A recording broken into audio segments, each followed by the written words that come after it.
അതിന് പൂർണ്ണമായി വായിച്ചുതരാം. സംഗീതവും സംഗീതോപകരണങ്ങളും സംഗീതവും സംഗീതോപകരണങ്ങളും നിഷിദ്ധമാണെന്ന് പറയുന്നവർ വ്യക്തമായ തെളിവ് കൊണ്ടുവരണം. അനുവദനീയമാണെന്ന് വാദിക്കുന്നവർക്ക് നാം മുകളിൽ ഉദ്ധരിച്ച അടിസ്ഥാന തത്വത്തിന്റെ തെളിവ് തന്നെ ധാരാളം മതി. എന്നാൽ ഇവ പുണ്യകർമ്മമാണെന്നും മതത്തിലെ ഒരു ആചാരമാണെന്നും വല്ലവനും വാദിക്കുകയാണെങ്കിൽ അപ്പോൾ അവൻ പ്രത്യേകമായ തെളിവ് തന്നെ ഹാജരാക്കണം. കേവലം അനുവദനീയമാണെന്ന് പറയുന്നവന് തെളിവ് ആവശ്യമില്ല. വിശുദ്ധ ഖുർആനിൽ സംഗീതവും സംഗീതോപകരണങ്ങളും നിഷിദ്ധമാണെന്ന് പറയുന്നില്ല. വിശ്വാസവും പുണ്യകർമ്മങ്ങളും ഉള്ളവനാണെങ്കിൽ അവന് സംഗീതം അനുവദനീയമാണെന്ന് ഖുർആൻ പ്രസ്താവിക്കുകയും ചെയ്യുന്നു. ബാക്കി കൂടി കേട്ടോ.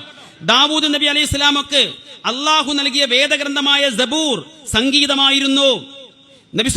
നബിയുടെ സുഹാബിമാരും മദ്ഹബിന്റെ ഇമാമുകളും പാട്ടുപാടി അതിന് ധാരാളം ഹദീസുകളും ചരിത്ര സംഭവങ്ങളും കാണാം.